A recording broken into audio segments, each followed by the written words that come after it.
Hello and welcome to the No Flipping Excuses Show, the only podcast in real estate investing that teaches what you need to know to find and flip deals right now. Wow. Break free the chains that are holding you back and join us on this episode with Jason Lucchesi. Hey, what's up? It's Jason Lucchesi and welcome to the No Flipping Excuses Show. Welcome back. We have a great show in store. I have one of my mentors joining me on the show today. He's been extremely instrumental in a lot of variables within my business. And he's one of the first people as a mentor outside of like my high school days of playing football and basketball. He actually called me out and it was awesome. It was in front of, 7-figure, 8-figure earners and possibly even some 9-figure earners. And he called me out in front of them. And I'll never forget that. Because nobody ever called me out to be better and become a better person and help and serve people in the community. And it's just been awesome being able to communicate with him. And he helped me out in a dramatic way too when I had a really bad business relationship and in a very sour manner. And, having somebody like that in your corner is awesome. He's a great individual. Him and his wife are phenomenal people. And I'm honored to have Mr. Kevin Nations on the No Flipping Excuses Show. How are you doing, Kevin? Hey, man, it's good to be here. And I did forget about that. So it's funny. I don't even know what I called you out about. We'll talk about that later. More to come, I'm sure. Absolutely, man. No, it's great having you on here. This podcast is geared towards the real estate investor, entrepreneur, business owner community. And Kevin is known in his particular space for, a lot of different things. But one of the things Kevin really helped open my eyes with is communication effectively to people. And I wanted to bring him on here because we have a lot of individuals out there that just may have a roadblock that comes up, or they have a wall that they're facing and they feel like they can't get over it. And it's that communication when you're first talking to that motivated seller. And Kevin he is awesome when it comes to talking to people. I remember when I first got started with him and I would share with him, hey, I'm getting this from somebody, and he'd write back and I'd be like, oh my God, that's just brilliant. So I wanted to get him on here. And for people that don't know you, Kevin, can you share a little bit about yourself before we hop right into the show? Yeah, I'm Kevin, by the way. And basically, I got really fortunate and chose, after I left the Navy, to go into sales, and it changed my life. But one of the things that I found is I kept looking for more and more profitable sales opportunities. Those kept coming with more and more, giving up more and more of my time and lifestyle freedom. Many of you guys, if you're investors, probably experienced that at some time, maybe still do now. What I did after that was I left corporate, and I was making great money, had almost no personal freedom. I left and started a company in Columbus, Ohio, that we did IT consulting and also did some staffing. And in about 14 months, we had grown this to 140 employees, no debt, no anything like that. And on the out, getting write-ups in the newspaper, and everybody but me thought that we were doing super awesome. What I had done is gone from the frying pan into the fire, where I had traded no freedom in corporate to no freedom in entrepreneurship. And I decided that what I really wanted was not only to be an entrepreneur, but to be an entrepreneur with time freedom.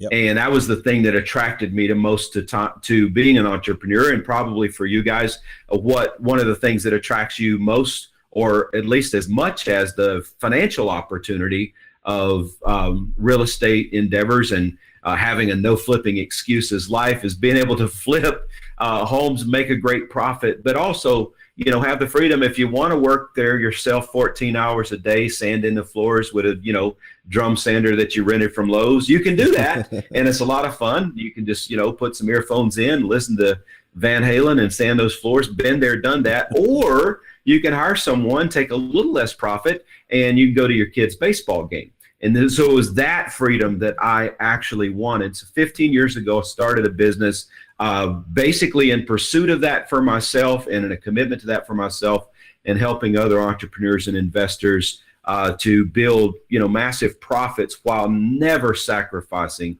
their lifestyle. So for 15 years, it's worked super well. Knock on wood, pray to God and all of the other people that you can pray to, and that will continue, and we'll just continue to help people do just that. No, that's awesome, man. And, it's, I think we got connected with each other back in 2014. So it's been a few years now. And that was a good moment. That was a really good defining moment for me to meet somebody like you, that's doing some of the incredible things that you're doing. And, I wanted to get you on the show so we can really discuss some of your brilliant ways of being able to talk and communicate effectively with people, because a lot of people, and you and I were talking about this the other day, they really just view people as like a dollar figure. And, most people, they need to get out of that mentality and actually, what can you bring as far as value to the person that you're talking to, as far as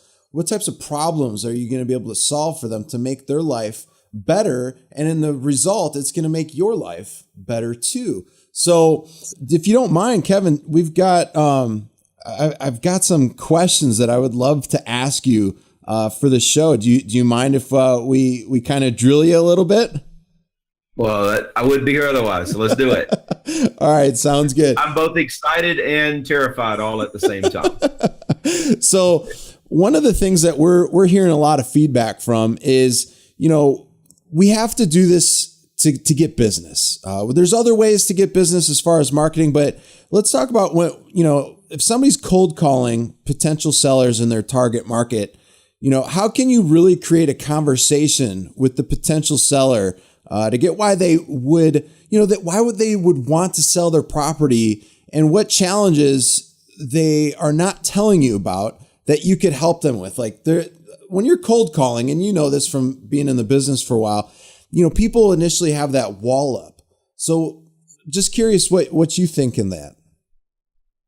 Well, you're either an advocate for yourself first publicly, or you're an advocate for your prospects and clients first. I found that being an advocate for, prospects and clients first has been really profitable to me, but that takes some time to think, because we're all naturally, there's going to be that one person on this podcast that says, I'm not naturally selfish, but besides you, all the rest of us are naturally selfish and greedy, and we want the most for ourselves and our families. So it takes some actual thought to be able to be empathetic with your prospect. And this theme will probably come up over and over, no matter what questions you ask me, because you want to put yourself in the shoes of your prospect. They're in a bad situation. And even though they're in a bad situation, they want the same things in life that you do. What they don't want is somebody coming in and taking over, a home that they've owned for a long time, making a ton of profit from it at an expense to them and their lifestyle while they suffer. So I would lead with something, I call it, some sort of commitment reducing or friction reducing conversation. Most people also, if they're selling a home, many people who are selling a home to flip, the avatar you're going to run into are also connected to their community. They've been in that neighborhood for 5, 10, 15 years, or their mom or dad have lived there for 20, 30, 40 years. So I would just go in as a community advocate and tell those people, if I were cold calling or on the phone, look, I'm trying to help people raise the pricing of homes in your neighborhood. And and this will take you to taking a little bit of time to put it together. I've got something that helps identify how to raise the price of homes if anybody you're trying to sell, and maybe a report, whatever. I'd like to get it to you. Now, if they say they're not interested in it, most likely any other cold caller, if you're not interested in information about how they get the most for their house, probably any other cold calling approach wouldn't work to get them to close that home. Right. If they accept that now, you've already established empathy. You've already established, there's a really good book. I'll throw it here really quickly. It's Robert Cialdini, Cialdini. Anybody who markets should get his first book, Influence. But in that book, it talks about consistency and commitment and reciprocation. They've already said yes to you, consistency and commitment, and you've already given them or offered to give them something, so they feel like there's a need or possible need for reciprocation. So now if they said they're interested, you could just say, well, Jason, what's the timing for you moving your home? If you're looking to get the most of it, when would you ever be interested in selling it? And then you can start that conversation about what's driving that. Their guard is significantly lower than any other approach I could think. Give first, but also give with the conscious mindset to move as soon as they say yes to that gift. You can fall too far to the greedy side, but you can also fall too far to the altruistic side and then just send it to them and hope that somewhere on page 36, if you've got a call to action, they're going to read it. Yeah. Wisdom, they're not. So you immediately, as soon as they agree to accept your gift, then you can go into why are you looking to sell it? Why are you looking to do that? And then you can discover 10 minutes into the call, my gosh, Jason, maybe I should buy this from you. Yeah. And you're on to the conversation about, taking it off their hands. That's the best way I know. Still not foolproof. Cold calling is just that. There's a cold relationship to begin with. Right. This is not going to close 100% of your deals for a 500% ROI, but it will grease the skids of that conversation and give you a pathway into a convo. No, that makes sense. That makes sense. I like that. And, that's one of the ways that, we've been able to communicate with people really well is by some of the things that you've been able to teach me with the empathy part. And I really like that aspect of it. And moving right along here is this is one that we also get quite a bit too, Kevin, is how do you get around being the first to give a potential, purchase price? Because we all know, like, if you give that price first, everybody has, ingrained. It's like something that I've even heard for a long time. Whoever gives that first offer first essentially loses.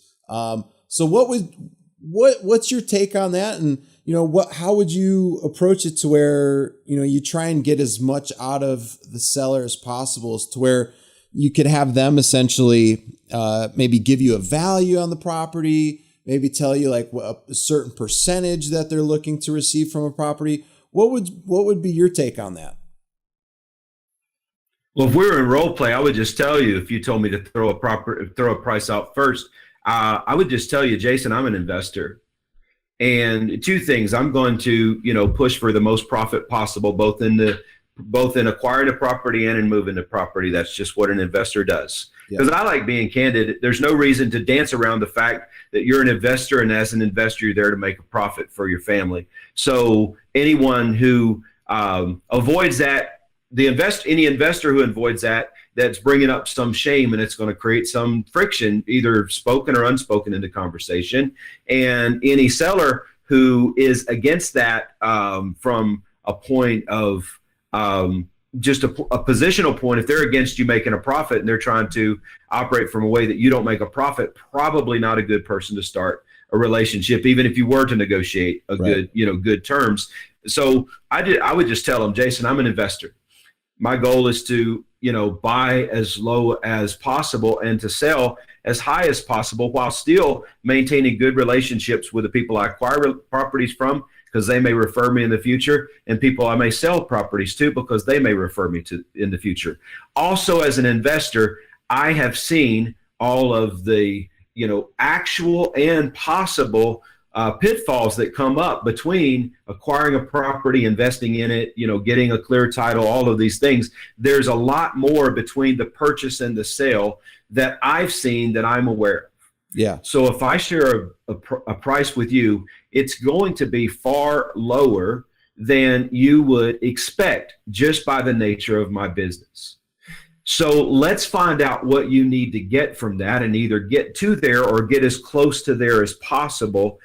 Because the possible scenario that I would throw out a price that's higher than you would expect is non-existent. So let's start with your price and see if I can get to there or if I can get as close to there as possible. And if I can't, we can save ourselves a lot of time.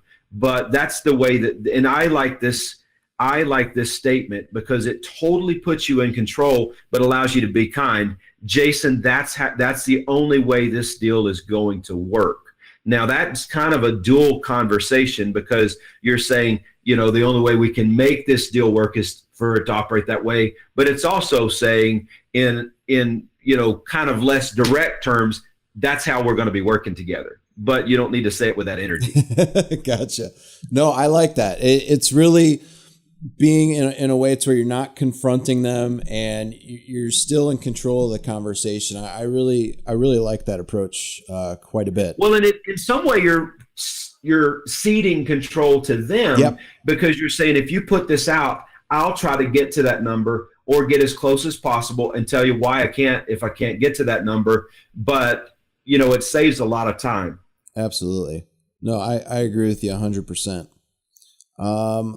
Let's see here. So we've got some other good ones here for you. And that was really good because I'm kind of like on a setback here because I know how much that's going to impact people when they listen to that response from you. This other one we have is how do you best get your prospective seller out of a mindset they are in and into one that will allow them for you to actually come across and actually solve their problems? So first of all, I would stop thinking about the purchase, Jason, and the home, and I would try to find out what is the scenario that they're trying to solve.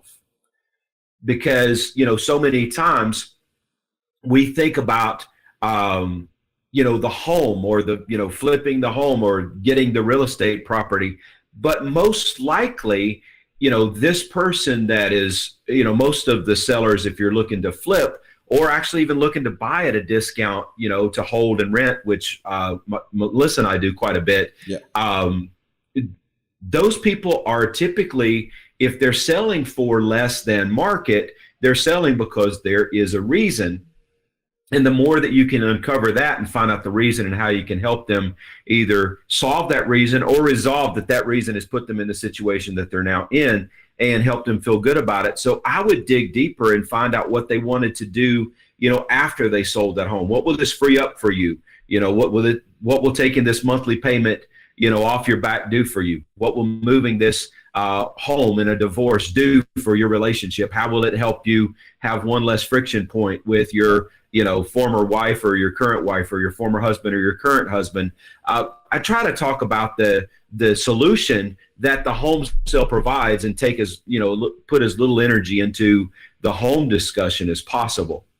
No, that's great. And yeah, taking that out, like you and I were talking about that offline before we got started here. And that makes so much sense, is take the home equation out of it and actually, start talking to them and really finding out what this is going to do for them. And, start, finding out, maybe they might disclose to you 1, 2, 3, 4 different things that the selling of this home is going to allow them to do. Maybe it's going to allow them to move closer to family. Maybe it's going to allow them to have a little extra money. They could purchase a property, but now they could have some extra money and maybe go on a vacation that they haven't gone on in 20 years. You never know unless you ask those questions, right?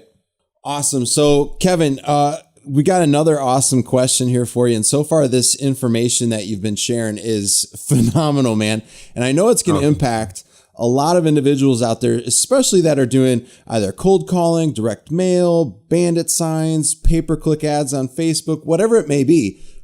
When you just have that initial phone call with somebody, the information that you've been sharing is just awesome. And this is going to really help people so that they can really find out, hey, do I have a deal here or do I just need to move on? And this brings us up to the next question here. And it's, whether you've been in sales your whole life or you're just getting started, what exercises, strategies, or techniques do you recommend to help you be a real estate investor and not just another, pushy salesman? One of the things that I think is most beneficial, and this general conversation about empathy has come up more than once. Yep. And the reason I bring that up is that's something that you sometimes need to work on before the fact as well. And what I mean by that is if you can get the avatars of, 3 or 4 different scenarios that people could be in, or maybe even a few more, and you can find ways to help them as the mentor of many of us, if not most all of us in the sales profession. The great Zig Ziglar said, if you can help enough other people get what they want, then you can get what you want. Yep. And those words ring so true to me, and I've heard so many other people repeat them. But if you can think in a specific basis about how to get for the avatars that present themselves to you what they want, and allow that to frame your conversation. And I'm not a big fan of sales scripts, right. but I also, like to have prepared remarks, at least prepared themes in my mind if I hear something, because otherwise I'm going to respond with my emotion. And if you lowball me with an offer, or if you tell me I'm just some crooked thief out in the neighborhood, trying to rape the neighborhood and, take away all that's good and honorable about it, the testosterone in me is going to get awfully excited and energized. And I'm just going to want to defend that right. And now we're going to be into a warring conversation. And even sadly, some people have taught sales in much the same way, not to be angry, but how the job of the salesperson is to overcome objections, close the sale. Even the language that we use right. is sometimes, a lot more applicable in wartime than it would be in a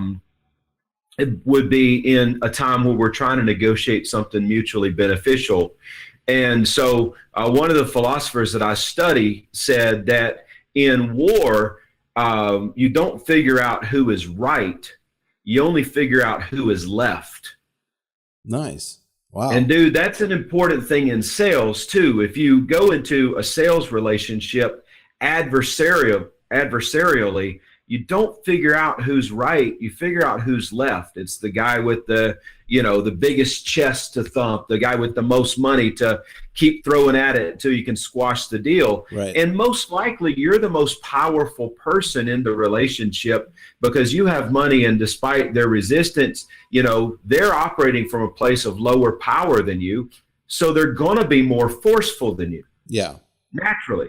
So right. if you come in with a high level of force, it's only showing how powerless you are. So I try to find a way to be empathetic by avatar so that if I hear some resistance, rejection, pushback, whatever, I can then respond with empathy and say, I think I know what you may be trying to achieve. And again, let's find out what you're trying to achieve and see if I can help you get it. Because my goal as an investor, I'm as greedy as the next bastard. So not at all trying to say that, everything needs to be about giving up the profit for my family so that some other family can work, that giving up the profit for my family when we've worked hard to put ourselves into a great situation, it should mean that I should give that profit to another family who may not have, in my judgment, worked hard to put themselves into that situation. At the same time, if I can find a way to help, as Zig said, enough other people get what they want while still getting what I want for me and for mine, I'm going to not only have maybe a better transaction, but it's amazing how much people start referring you business. A specific case in point, Melissa was rehabbing a home we do this as well. Melissa was rehabbing a home in Columbus, Ohio about a month ago. And we got probably 4 referrals from the trash dumpster guy. Wow. When he saw what we were doing to the home to try to make it a better, we started talking about, this was the home we already had and already owned, but we started talking about what we wanted to do to make the neighborhood a better place and how we wanted to, help the community as well as turning a profit for ourselves. And just those conversations, now the trash dumpster guy is, that's a good lead source too, man. For sure. Those are like some of the best lead sources. And the drop off dumpster guy is now texting my wife with like leads. And it's like, hey, these people got a home for sale. You want to buy it? These people got a home for sale. We've gotten 4 leads in the last month from the trash dumpster guy just by talking about our homes as more than just a profit center and wanting to make the neighborhood a better place. That's awesome. And that's what I think a lot of people want to hear, is that when they do sell their home, that it's not just going to be, rented out to someone in a really bad situation. And, when they leave, the neighborhood's going to go completely wrong in the wrong direction. And, when we talk to a lot of folks, they always just want to kind of find out, they're like, so who are you going to end up selling the property to? And, when we rehab properties, we end up selling it to either probably a first-time home buyer or, just a family that's coming in there and moving into the property. They probably don't want to hear, it's going to be a crack house or something like that. That's the last thing they would probably want to hear. So it's good. Yeah. Talking to folks. One of those once. Been there, done that. The latter, not the former. We've done a lot of the former.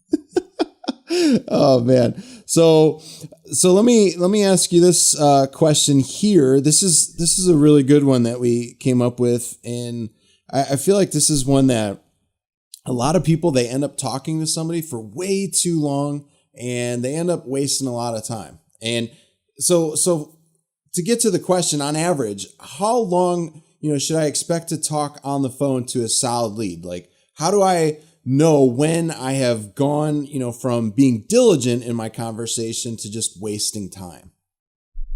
Like 2 minutes.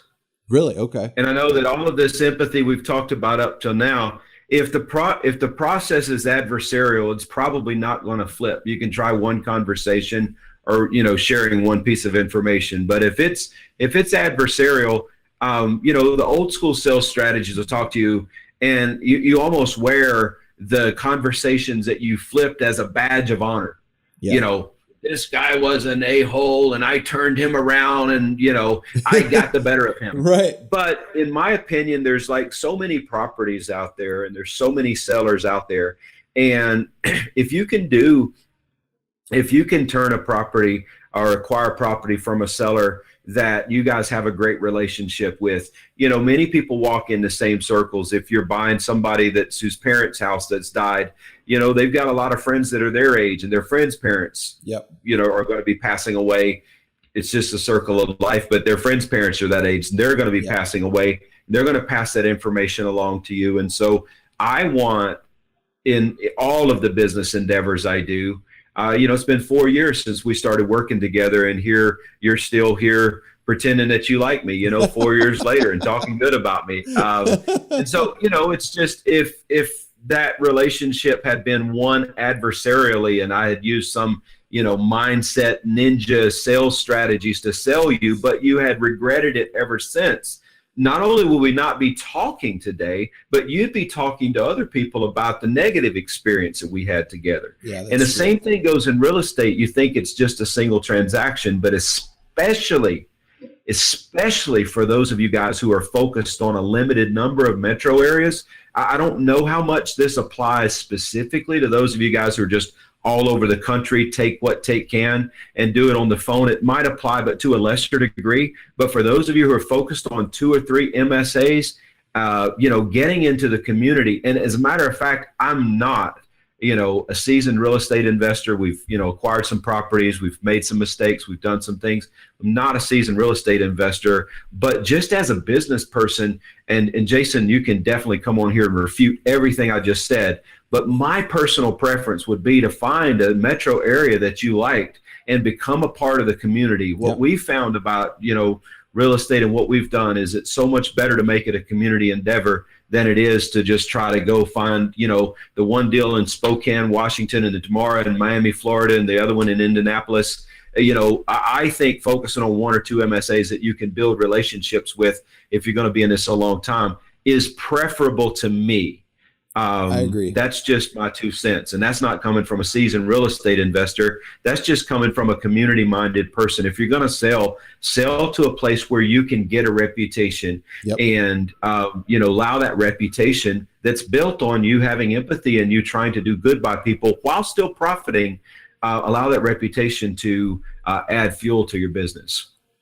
I agree with you 100% on that, especially like, a small...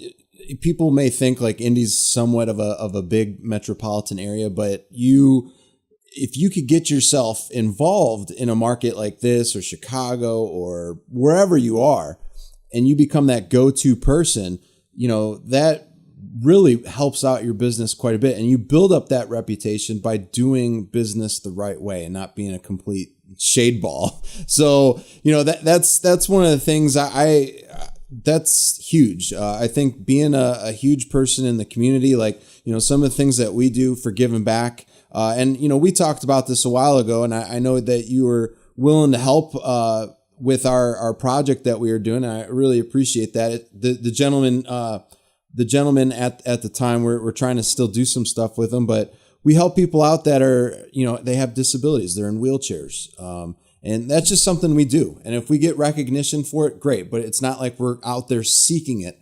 We're not out here just making tons and tons of money and not giving back to the community because we are. We love the community here. And just like you guys, we want to help restore some of the areas that need to be restored and bring them back to life because, there's some houses that are boarded up. It'd be great to go in there, completely either demolish them or rehab them or do new construction on them. Just do something to help improve your area because that's what we need. We need more people that are willing to do that. So that's been awesome, Kevin, having you share some of your awesome, insightful information here. For people that, want to reach out to you and find out more information about Mr. Kevin Nations, how would they go about doing that? Well, you told me that you wanted me to do something above and beyond, and we've talked about it on here. I've got a training course that I have never sold separately. I've included mostly and developed and included it for people who are long-term clients of mine, working with me for a year, 2, 3 years. And I built that for them, and it goes deep into the sales processes. The first lesson of that course is pretty awesome, and I'm just going to toss it out. I think it'll help, go deeper in some of these principles for your guys and gals. And so I just want to toss it out here. The only thing you need to do is just go ask for it. And you can ask for that at flippingbonus.com with a G. Let's spell correctly here, boys and girls. But you can get it at flippingbonus.com and just go over there and pick it up and listen to it. Hopefully it'll help you out some. No, that's awesome. So head on over to flippingbonus.com. Grab that. I've never seen Kevin give something away like that before, and this is really awesome, and I really appreciate it. I don't know that I have. I can't say in 15 years I haven't, but I can't recall that I have. Yeah, no, but, all of Kevin's training, I'll tell you, is awesome stuff. It's really been instrumental in a lot of the aspects, especially for the foundation. Especially when I was able to go out there and meet Kevin and he was able to talk about the 4 F's. And, I've really applied a lot of that to my life. And Kevin's been, an individual that I look up to. I see his posts all the time. And, he's just always, wanting to help folks. And I really admire that about him. He's just, one of those individuals out there that is always wanting to help and really give people, their life. Because let's face it, Kevin was talking about, his previous company that he had a while ago, and he didn't really have the freedom that he did. And, most people that are, listening to the show, Kevin, are maybe in that 9-to-5 grind. They're, they still have that corporate job and, they're maybe trying to do this business here and there. And, they really like the security of their 9-to-5 job. But when you could really focus and you have a strategic way of tackling each and every day, you're going to eventually get yourself out of that position. And one of the things you could do is get Kevin's, opportunity here that he's offering, flippingbonus.com. It's a free training, and, you'll be able to hop right into it. And I appreciate you doing that, Kevin. So with that being said, is there any final words that you have for our listeners? Yeah, something that just came up in your description of the people who were watching or listening to this podcast. You mentioned that many people are still in a 9-to-5 job, and I'll tell you, if you want to be there, that's awesome. Like, I really enjoyed much of the time that I was in corporate. It wasn't until I started doing especially well that I saw the possibility of not having the time commitment that I had. But if you want to move from that, don't make a goal to get out of corporate. Make a plan. Yep. And, decide how there's never going to come a time where it's going to be a transition that's just going to happen. Well, I won't say there's never going to come a time. It happens about as frequently as the lottery. it is a lottery. It's not dependent on your efforts and your focus. And so make a plan. Say, I'm going to set this much aside, and in 2 years I will. In 6 months I will. In 5 years I will. Tomorrow I will. It depends on, your current situation and your cash flow versus your expenses and all of those types of things. But so many people I see have said, I've got a goal to do this, I've got a goal to do that. I would encourage you, just go shred all of your goal sheets. And that's just from somebody who's maybe that's ill-advised, but take all those goals and go write them into plans of how and where you're going to do them. Even if you fail on a plan, you've made progress, you can revise it or whatever, and make plans for the rest of your life. We don't have any practice days, boys and girls. Like today is a day, and it's one of the days that we get. So there's really no practice days. There's not a time coming when life's going to be, easier or more fruitful or anything. The more you grow, the more resistance is going to come at your level of performance. So go make a plan to go to whatever you want, to rise to the top of that 9 to 5, to leave it, to do whatever you'd like to do, and make that plan and follow it. And I'm just grateful to have had a chance to chat with you guys today, and you especially, Jason. Thanks, man. Thanks, buddy. I appreciate it. And I love that. Yeah. If you are going to make a goal out there, don't just put it out there like in the movie The Secret. You have to have action steps to get to that goal. It's not just going to appear. You could, go and meditate on it as much as you want, but if you don't actually put forth the action and really plan it out and go and do it, it's not going to happen. So I really appreciate you also with everything that you've accomplished, Kevin, to also say that as well. I've been able to really rub elbows and be with folks like Kevin, and being able to get their wisdom and really just be like, man, this is just awesome stuff. If you feel like the information on this episode was worth a 5-star review, make sure you go ahead and leave us a 5-star review, because Kevin's shared a lot of great information that you could apply in your business like right now, not like 10 minutes now, not from an hour from now, like right now. Pick up the phone and call somebody, a for sale by owner on Zillow or Trulia or wherever. Make a call right now. Start getting yourself into habits. So, Kevin, I appreciate you, my man. People are going to leave us a 5-star review. I feel it. They're going to leave that 5-star review, and they're going to leave us a comment, because this has been a great episode. So, Kevin, I really appreciate you, my man. This has been really great. For those of you that need to get in contact with us, if you have a question, you want us to cover anything in particular on a future episode, you could reach out to us by contacting support@jasonluchesi.com. And I have one of those special, unique last names, so I'll spell it for you. It's Lucchesi. And that's support@jasonluchesi.com. But it's been a pleasure having you listen to the show. Thank you again, Kevin. Hey, you have a great day. You out there, our listeners, go out there, flip a deal, and we'll talk to you soon. Take care.